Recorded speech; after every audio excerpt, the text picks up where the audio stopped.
those decisions are made based on a set of facts, right? Not opinions. It's based on what is observed. It's based on situational awareness. It's based on environmental awareness. Those are facts that we rely on our officers to make the best decision possible with those facts that they have in real time. And to use AI, I believe that it must operate in facts as well.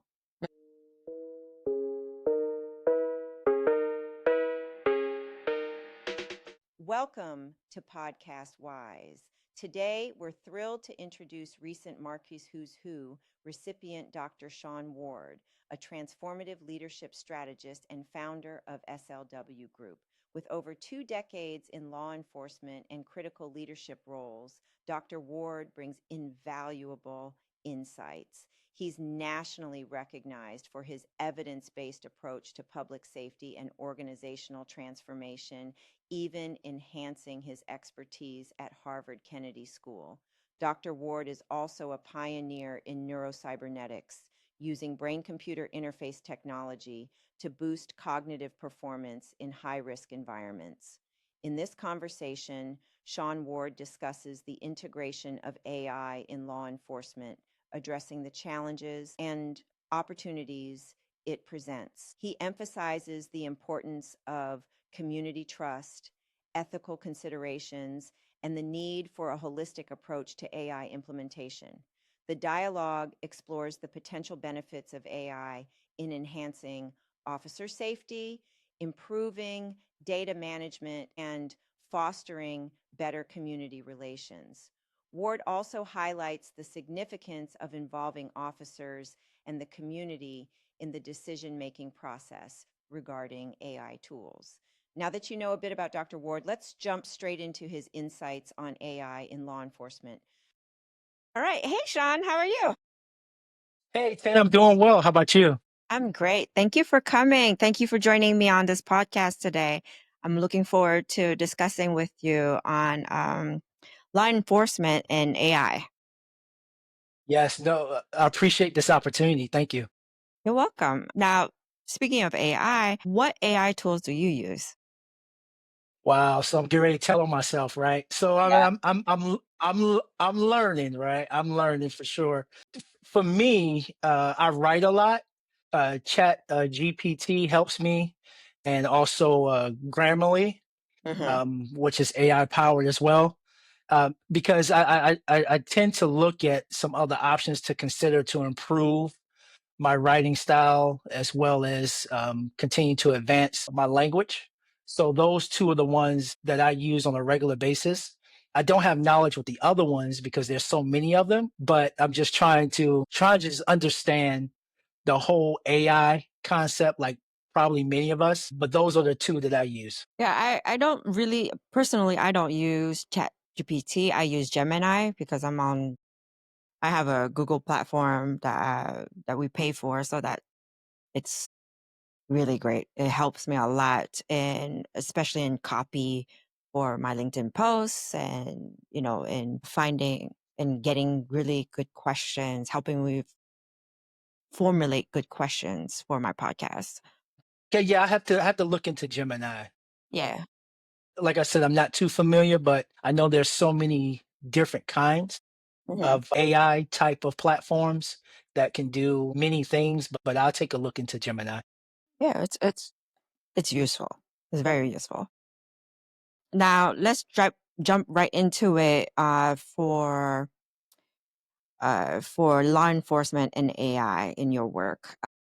What specific challenges or opportunities within law enforcement agencies, perhaps related to staffing, data overload, or case complexities, are prompting you to even begin the conversation about AI? Yes, and I appreciate that question because that's a lot of discussions that I have today about AI and being able to use it as a tool, right? As another addition to improve performance, both at the organization level and as well as interactions with community members. And when you think about it, for me, I know we talk about low staffing numbers across the country, right? And so I look at the resource constraints The challenge is, budgets are not increasing, Right. right?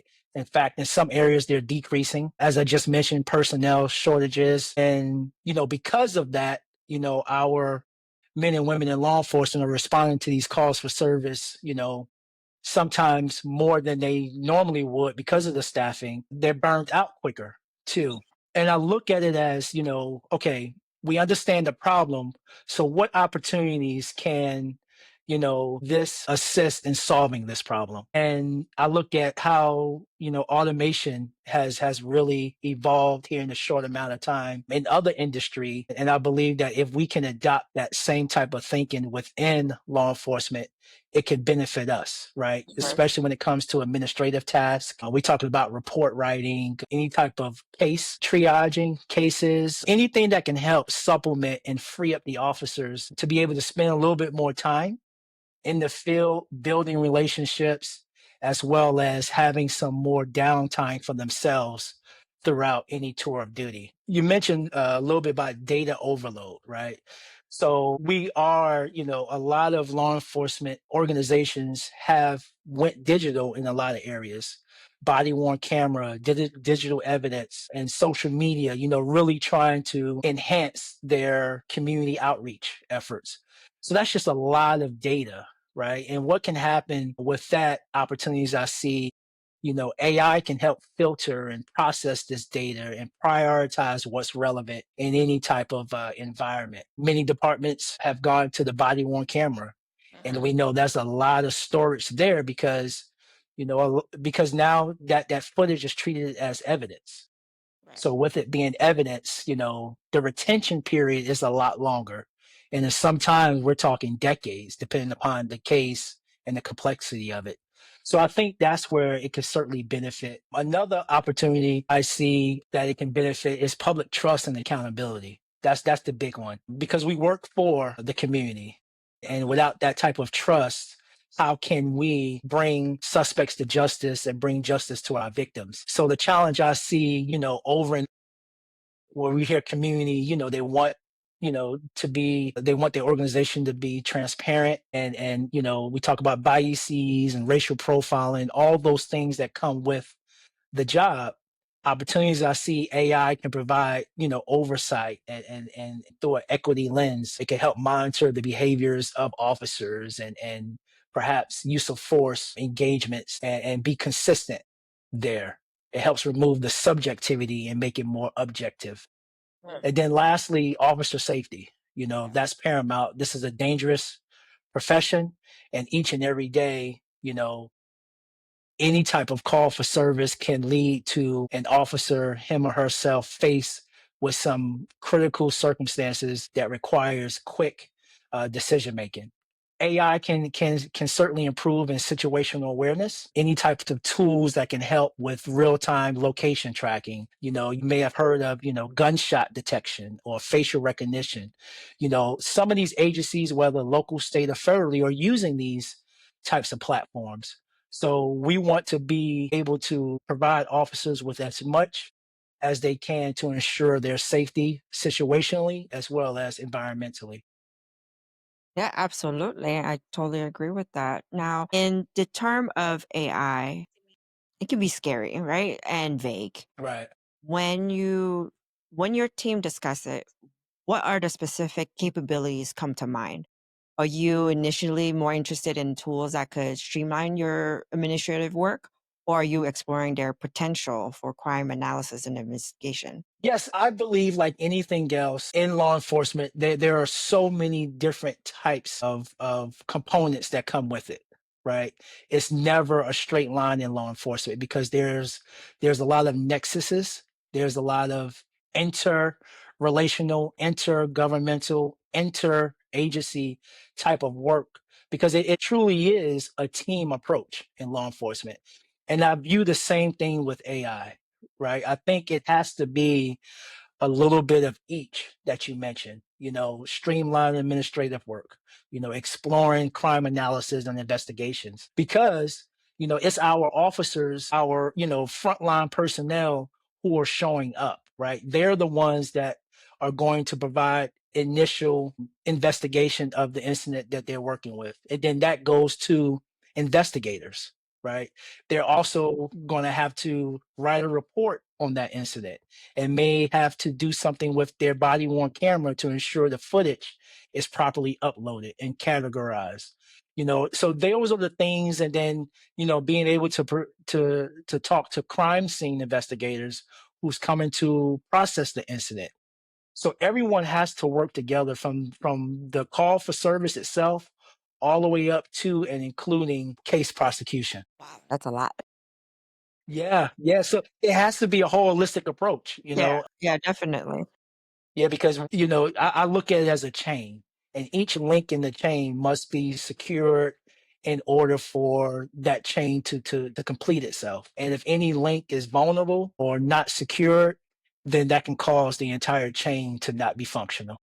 Yeah. And also during the court case, the evidence is no longer valid because the chain got broken, right? Right, right, right. Uh, yes, I do watch my cop shows. Hey, Yeah. don't tell anyone. I watched some too. Yeah. Well, maybe you told on yourself just now. Now, as you look at the landscape of possibilities, what is the best case scenario? What do you have? What are your hopes that eventually AI can do to help agencies achieve, to help agencies achieve for officers and the community they serve? Yeah. So what comes to mind is a couple of things. One, just better policing, right? And crime prevention strategies, just more smart policing. We talked about, being able to bring some solutions to the current problems that we deal with, as far as, shortages across organizations, as far as burnout, as far as hiring and retaining. So just smart policing altogether. And what I think AI can do there is just help analyze the trends and perhaps forecast, where crimes might occur, to be able to deploy the necessary resources and the appropriate resources, right? Because oftentimes we can find ourselves, deploying not enough or too much. I see AI being a strong supporter, strong tool in helping get that number right. And then digital evidence. We just talked about all the data. I think the machine learning can quickly review and analyze all that digital evidence. When we're talking about help with investigations and as well as reporting. Officers completing incident and or accident reports. You're looking at one of the things I just began to learn the national and language processing. Those types of tools there can help by drafting, you know, body worn camera videos and saving that could save hours of paperwork, Hmm. right? Although it's not evidence itself, what it drafts, it can certainly help the officer in his or her courtroom testimony. It can help in them, updating their chain of command. Right, Yeah. right. It can help Recall the them. situation. Yeah. Exactly, exactly. And do it so precisely because these men and women go on so many calls for service every day that, it's almost impossible for them to remember and stay reminded of a particular call. Because in this line of work, we have to deal with facts and we have to ensure that we get the facts right, no matter how many times we discuss that incident or that accident. And then lastly, for even just for our leaders, right? Just real time command and control, having like these integrated artificial intelligent dashboards that can help give commands staff live footage of events that's occurring so they can make the most accurate decision possible real time. Right. And also, help deploy resources in certain areas to help prevent Hmm. or certainly to help solve. And Yes. then training itself. I know there's departments that are using the AI driven VR system that cuts down a lot of other manpower resources. It cuts down on using physical resources. You just need an open space. And then it also allows opportunity for the trainer to spend a little bit more one-on-one time with the person behind the VR lens. So now you could correct behavior real time as well. Oh, that's interesting. I didn't think about that. That's cool. Now you Right. did say an acronym in your answer, BWC. For Yes. for our audience, can you spell it out? There's so many acronyms, especially in cybersecurity and in AI. What does BWC mean? Yes. And thank you for that. BWC means body worn camera. Okay. Yes. So when you see the device on officers' uniforms and Hmm. it's recording, that's what it's called, body worn camera. The camera is on their body. Okay. And is the body camera on? Is it on 24, like their whole shift, or is it on only when they interact with somebody? And then that would depend on agency policy.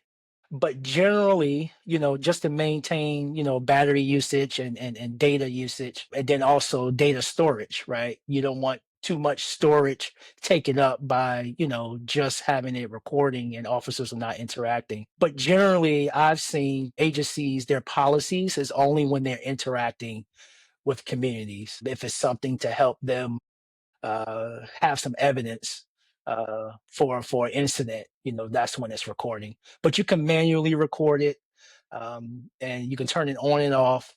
And then also you have sometimes if officers are in their patrol vehicles and they're around other officers, if someone turn on their patrol lights, it can activate.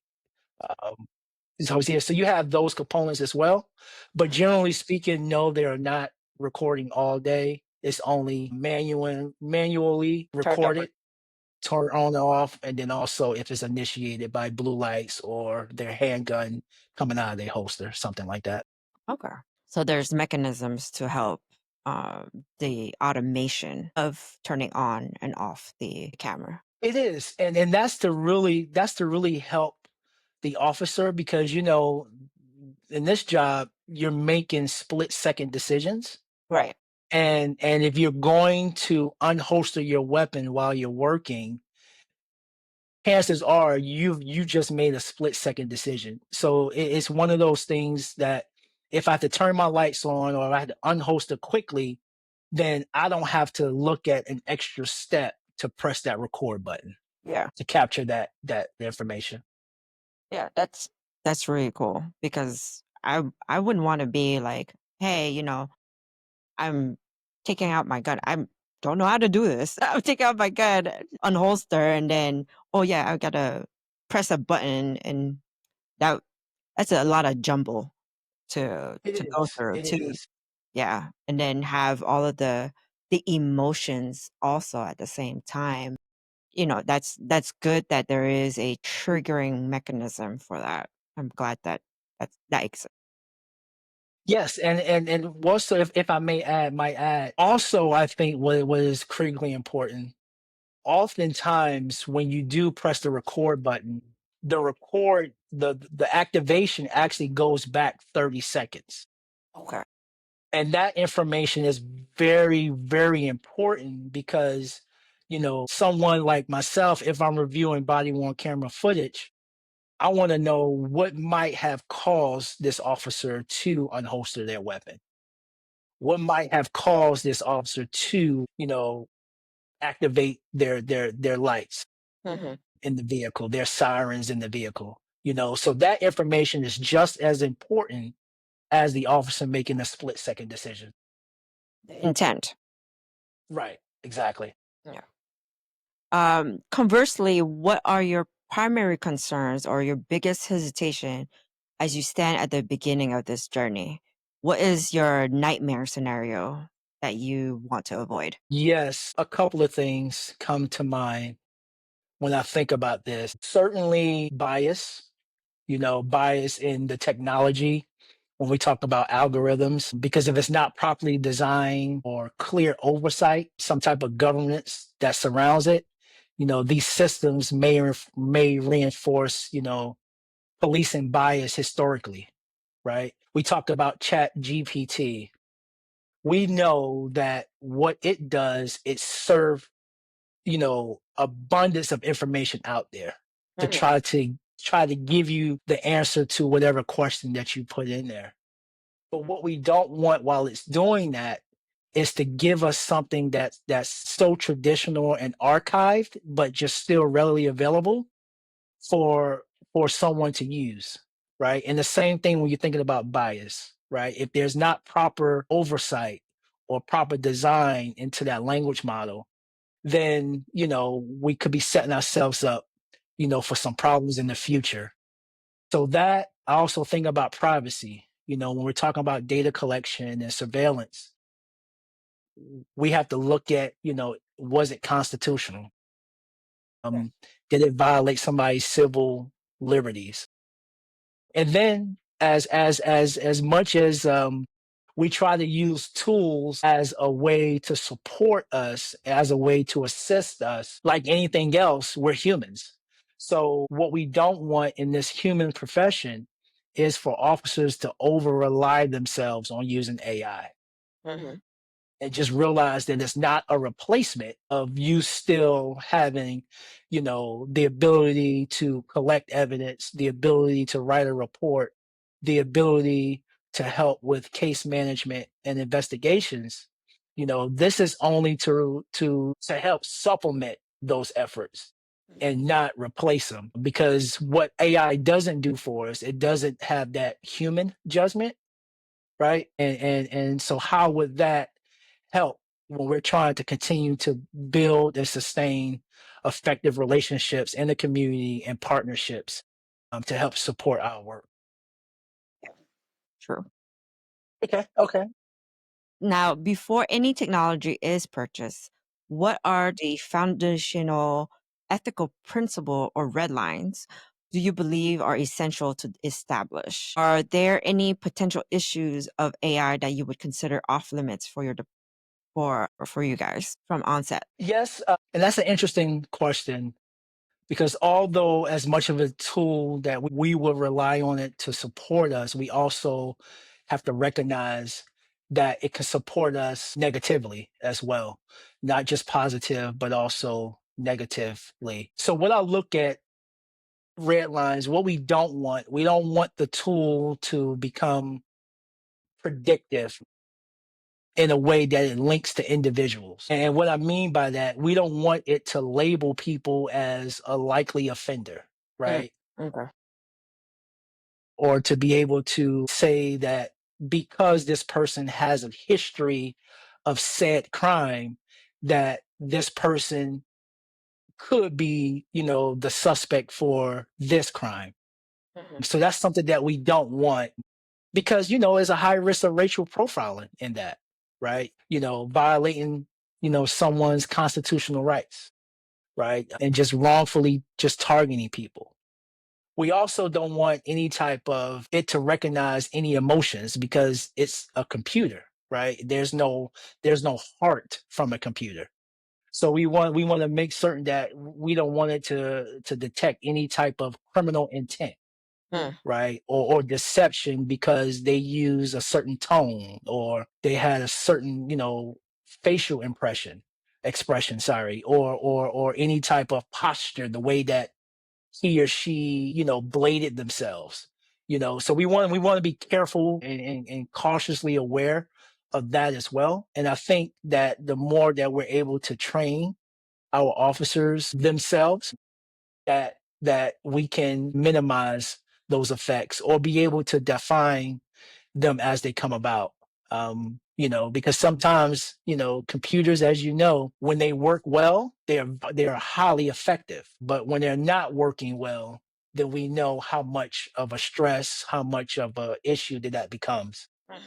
That's And true. then also, yeah, also then, autonomous, for me, when we talk about decision making, especially when it comes to use of force. The system, it shouldn't ever have to automate our use of force decisions, because again, we're looking at human behaviors. We're looking at these types of indicators to be able to provide the officer with the best type of response that they can give. right? As opposed to, you know, inputting something into the AI chat box, or just, it picks up something and it tells you, because this person did this, this is how you need to respond to that level of resistance. Again, this is a human profession, and the human should always be the priority, and truly treat AI like any other tool that we have in this profession. Now, it seems as though, so in the human behavior is really, the 50 shades of gray, right? Mhm. Whereas in your opinion, is it more so you want the AI to be more black and white, to be binary, to give you the answer for something like, hey, this license plate is this, and this belongs to that person, to this person that registered it. That it doesn't be able to have an opinion, is what you're Right, stating. right. And it should be, right? Because again, if we're going to use a tool, whether it's AI or whether it's the ability to de escalate, whether it's using our body worn camera, or whether it's, using, any of the tools on our tool belt, those decisions are made based on a set of facts, right? Not opinions. It's based on what is observed. It's based on situational awareness. It's based on environmental awareness. Those are facts that we rely on our officers to make the best decision possible with those facts that they have in real time. And to use AI, I believe that it must operate in facts as well. Hmm. Yeah, that makes sense. Now, as what does step one actually look like for like a new department, like a department that wants to begin the process of getting potential AI tools, and in what way in picking the vendors, like should they prioritize fairness, transparency, and effectiveness? Right. I believe all the above. However, the first actual step when an agency is considering, what does research tell us? What's the science behind it?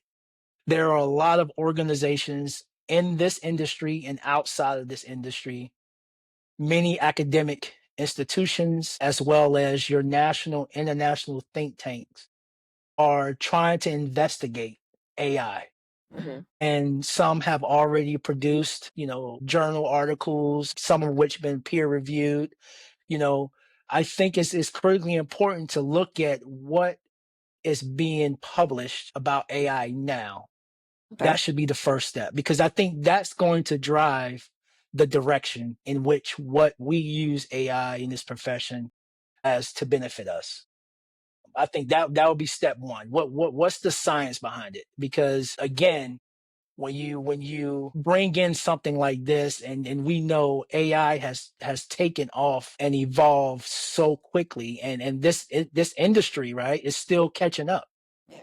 So while we're still trying to catch up to at least help manage it and see how it can be utilized as a tool to us in this profession, research and science is really going to help us get there much quicker and much sooner, because we're going to understand that evidence-based practices is going to drive the direction in the best possible direction as possible. Because just like anything else, utilizing the tool, literally and figuratively, law enforcement, you know, we can't wait for a mistake to happen. Right. So if we can minimize this as quickly as possible, and we can do that utilizing our step one before looking through research, then I think we allow ourselves to be much better off than not. Okay. Now, how do you plan to bring your officers into this conversation? What do you see as the key to ensuring they would see the potential in the AI system as a supportive tool rather than a form of internal surveillance or replacement for their judgment? Right. And because technology is to continue to advance, and we're trying to find ways to help our organization become more efficient and effective, while at the same time maintaining the mental health and safety of officers who are out there doing the job every day. I believe that officers have to be frontline employees, have to be involved in the discussions. I believe that they have to be a part of, helping develop and implement, because it's them who are going to carry that tool with them and use it every day. So maybe perhaps workshop sessions where they can share knowledge and their experiences, because they're the ones that are out there doing the work. So they Hmm. can give us that real time, present day knowledge because they're out there. They can also, be a part of the direction of the organization, have that voice. And I just believe that, just like when we talk about community, our employees, they are a part of the community. Just like our citizens who work, live, and visit our areas, they are part of the community. Hmm. Just like our nonprofits and for profits and academic institutions and everybody else, all of those entities represent the community. So as much as we can involve community from the front of this, I think better off we can have that buy-in and support that we needed. But more importantly, that we can surround our policies and procedures accordingly and how we use that tool. Definitely. Now, trust is crucial, as you mentioned. How do you envision starting a dialogue with the community about the possibility of using AI at the department and then ensuring that they are partners in the conversation long before any decision are made? So do you think like any Yes.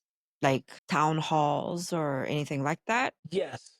Social media, town halls, listening sessions, focus groups, you know, each time there's an interaction, share the idea of the organization considering bringing in AI as a tool, share the history as to why the organization want to do that, share how it can become a benefit to the organization, thus a benefit to the community.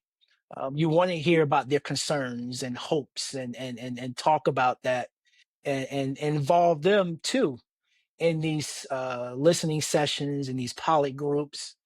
Have vendors come out and provide, their technology can do, and just be transparent and just keep it open and keep it fluent. Because when we talk about the community again, our job, this job, is only successful if we have the trust of the community. Mhm. And that's just the reality of our work. We can have as many tools and we can have endless amount of resources, but if we don't have the community trust, then we're not successful.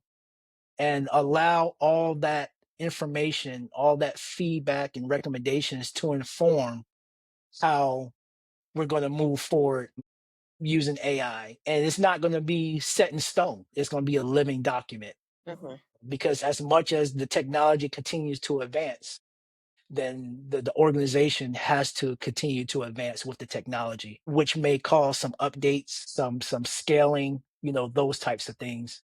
And I think what can really support that is having, task force, an AI task force where you can have it rotational, where you can have different types of community members, internal and external, on this task force, have term limits so everyone can have an opportunity, and then continue to update your social media as an organization, continue to inform The public. community, the public at large, when there are changes or updates.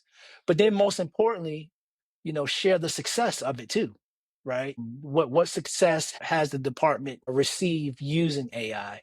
Because that's critically important, because we want the community to still know that we have their best interests at heart. What we say we're going to do, we're actually doing it, and we're actually listening to them and implementing a lot of our direction from their feedback.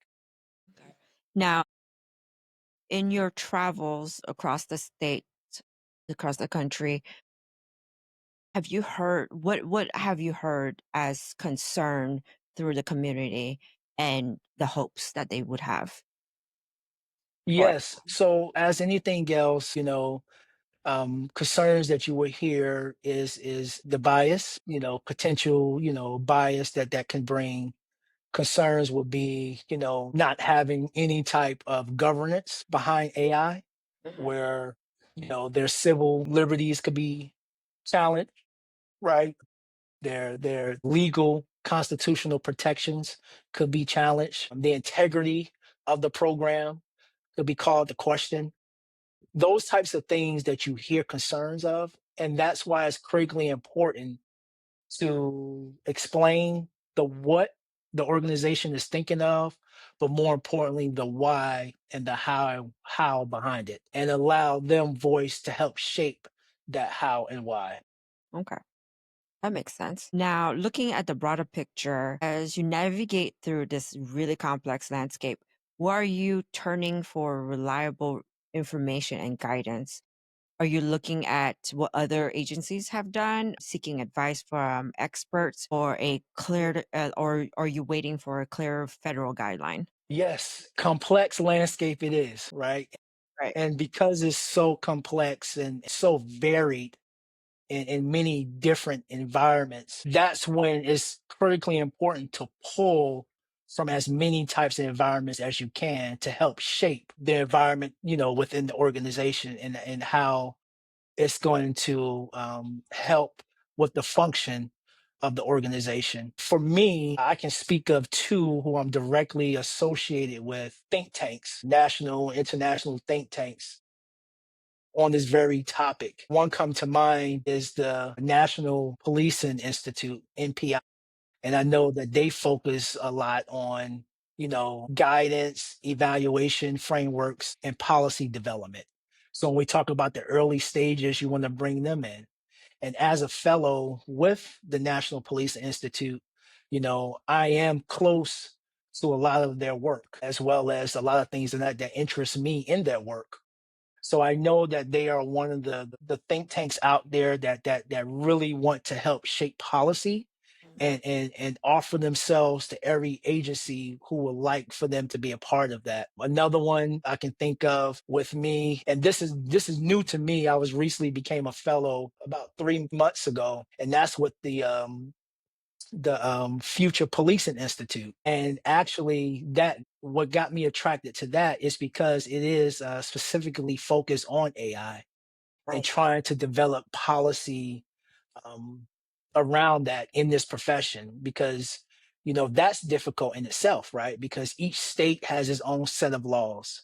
Each Right. state, has its own way of developing and implementing law enforcement practices. So I find it interesting and complex, as you mentioned earlier, at the same time, because we're trying to catch up as quickly as we possibly can, at the same time trying to put some accountability around it, right? In its usage. It's almost like I hear the saying, you're flying the plane and building it at the same time. And then I can just, definitely want to brag on this when we talk about evidence based.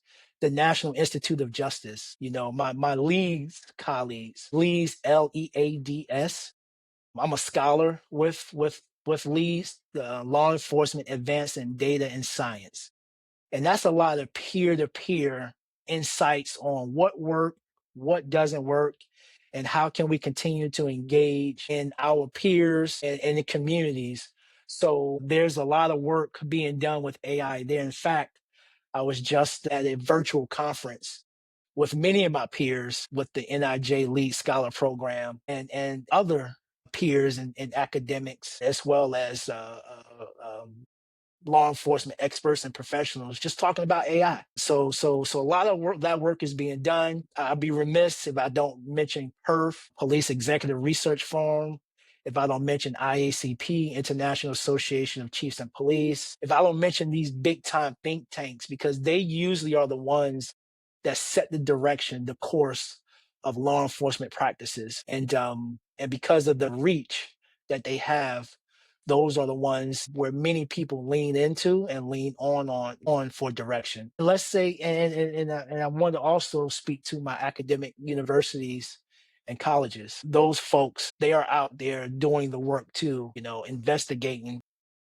these things and producing documents to help also inform the direction of AI. So it's just so many people, so many entities Everyone's involved in this because this is an endeavor, but it's one that is necessary and it's one that is needed. Absolutely. Now, have you looked outside of law enforcement for guidance, right? Or like a different vertical, let's say, right? You know, Go ahead.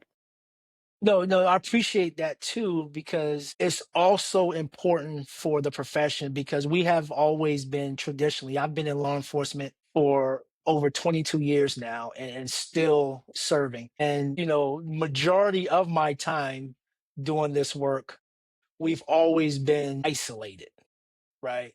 With the think tanks, with, academic research that is so specific to law enforcement that sometimes we miss the opportunity by going outside of this industry because you have other industries that are doing it quite well. And you're absolutely correct. We need to identify and also bring them into the conversation as well because they too can inform. And in fact, I believe that that's a good best practice, right? To be able to go outside to understand what were their strengths, but what was also their opportunities to improve upon to help lessen, those types of responses within law enforcement, especially those that they had to correct in real time.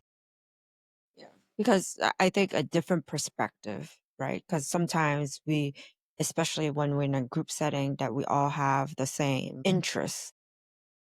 You all have, well, not all, but most of you guys have the same perspective of what should be done. But then with an outsider coming in with a fresh set of eyes can say, hey, you know, you might have missed this policy right here might be more useful to be this way so that it protects the citizens better or that it protects the officers better, right, in the policy, or it can be done in this way and it's more effective this way versus another way. Is my 2 cents where, you know, from a citizen point of view, if I had an opportunity to come into the setting and saying, okay, well, I see this. This is what I see, and I can see where I can make something more effective uh, based on my personal experience as a citizen or based on my personal experience in my life, right? So if my experience with an officer was, ABC because of DEF, how can it be better based on my perspective versus when you are a officer and or somebody in law enforcement, that would be you might see it in a different way. Yes, I completely agree. And if you look at, my journey and professional experience, you'll see that a lot of times I myself want to be able to expand my capacity. And that when I talk about capacity, I'm talking about being able to pull from many different entities, both inside this profession and in other professions. Because one thing is for certain, we don't always get it right. Hmm.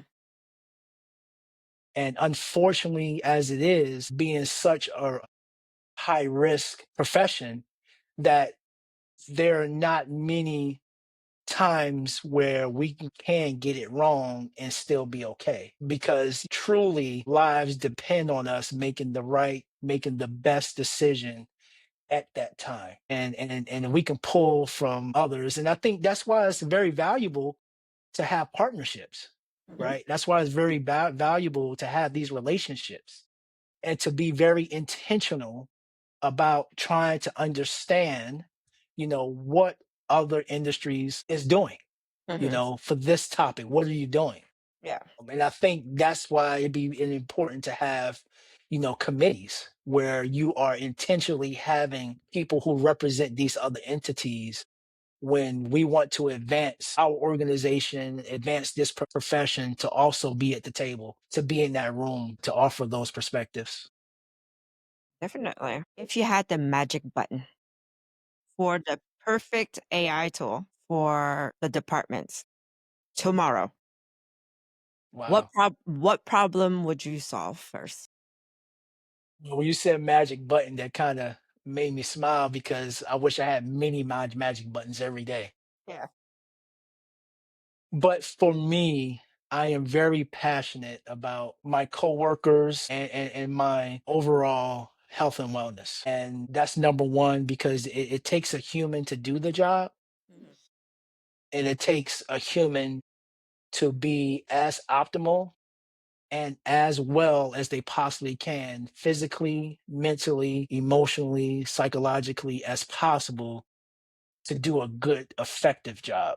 Mhm. And if I had that magic button, for me, it would be to ensure that our men and women, frontline personnel, are not overloaded, right? And have the ability to regulate themselves, have the ability to really utilize, the breathing techniques, the mindfulness, the meditations, and really be focused in on the things that they're doing outside of work to help balance them when they are working. So for me, it's officer wellness. And then that leads to overall, operational effectiveness.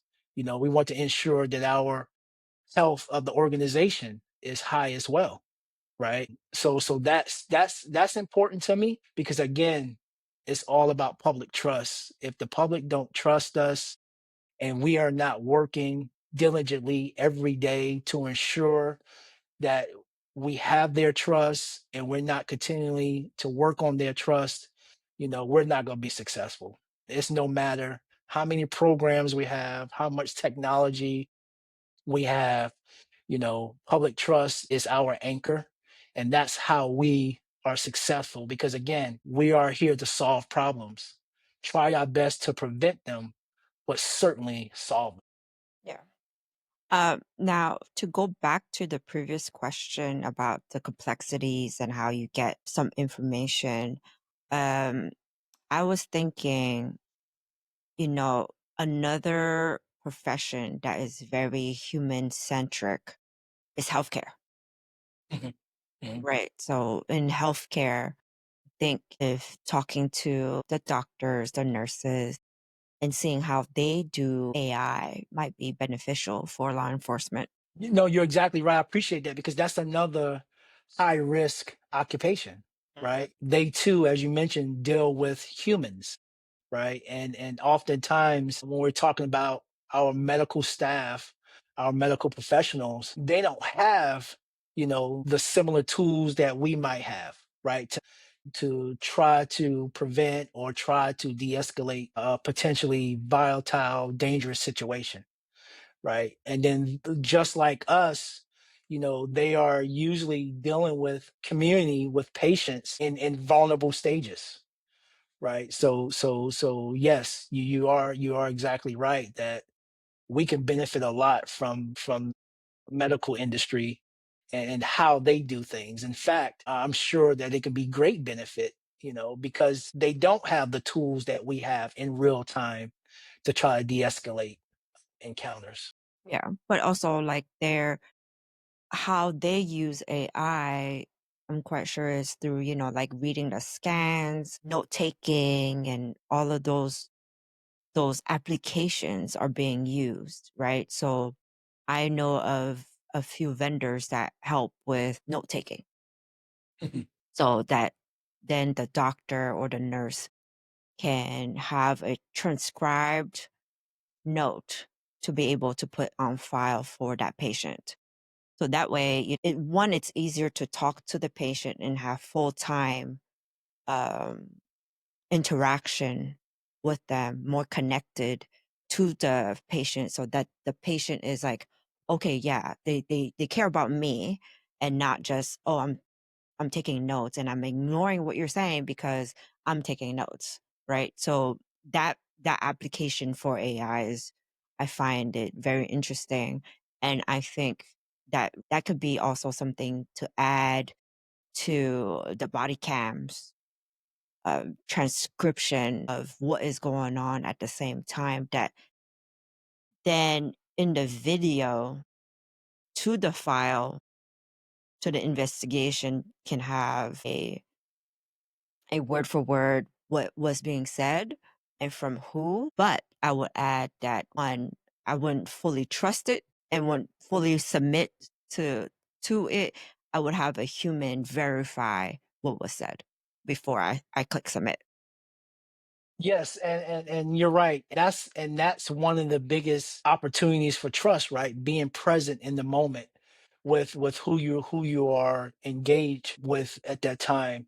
And yes, people, as I mentioned, people are in their usually in a vulnerable position. And if they are trusting someone with that information, trusting someone in that vulnerable state that he or she is in, then yes, I would, confidently say that they want that person to be present and not feel as though, that person is not giving them their full attention. And when you refer to body worn camera, you know, there is, that type of feature in some of these cameras, Okay. that is occurring, the what you call it, Subtitles.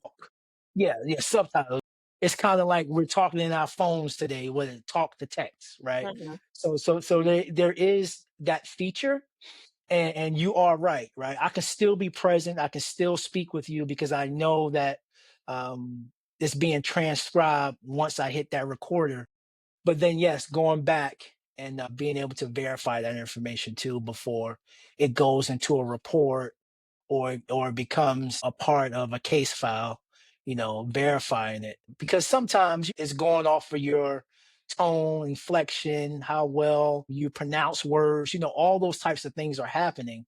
And this feature is trying to capture as much as it possibly can. So yeah, you will have to go in and make some type of corrections and adjustments, but largely so it can help be a reminder of that engagement. Yeah, definitely. Now, the last question, and the question I ask all of my guests: if you had a superpower, Wow. fi- fictitious, invented, or known from the Marvel universe or DC universe, what would it be and why? Okay. First the magic button, now the superpower, right? My interest now, I talk about officer well-being and organizational health and well-being too. And this being a people profession, we really have to invest in our people on those levels, right? Holistic wellness, as I mentioned earlier. And the biggest thing for me is because whether it's healthcare, law enforcement, any of your high risk organizations and industries, rather, you know, I'm starting to look at, for me, neuroscience and executive function. And executive function, and we know what neuroscience is, right? It's just the study of the nervous system. When we talk about the brain, spinal cord, and then the nerve network, but focus on the brain itself. Mhm.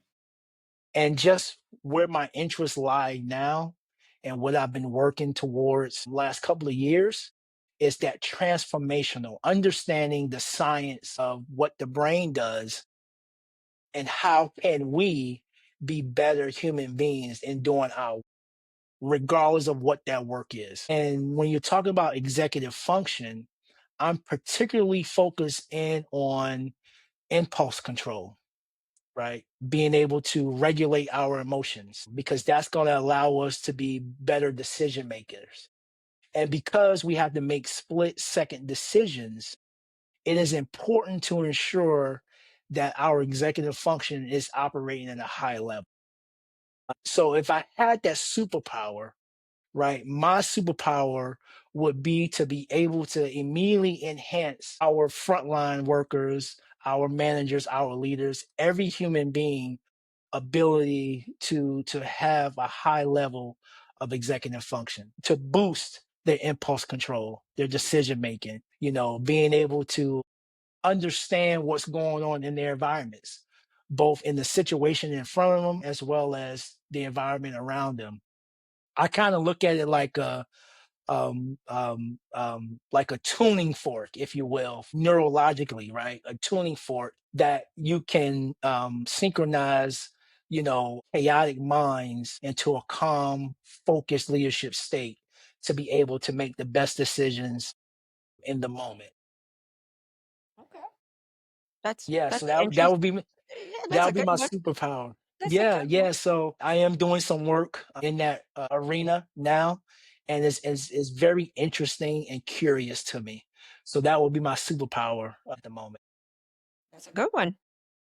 Now, Yeah. well, I'm out of questions. So, one, I thank the audience for watching and listening. And thank you, Shaun, for joining me today and talking about law enforcement and AI. And I really appreciate you and this opportunity. I think you having this ability to be able to speak to many people on various topics is commendable, right? Because Yes. you want to get information out there as quickly as possible, as efficient as possible, because there's a lot of us in the community. We want to know. We want to know what's going on. We want to know how these present concerns are being discussed. What are some of the solutions and strategies to help solve these concerns? So thank you, and your team for doing this work too. Thank you. Thank you so much. All right. Well, have a good day, and I'll see you guys on another episode. Thank Bye. you guys. I appreciate your time as well. Thank you.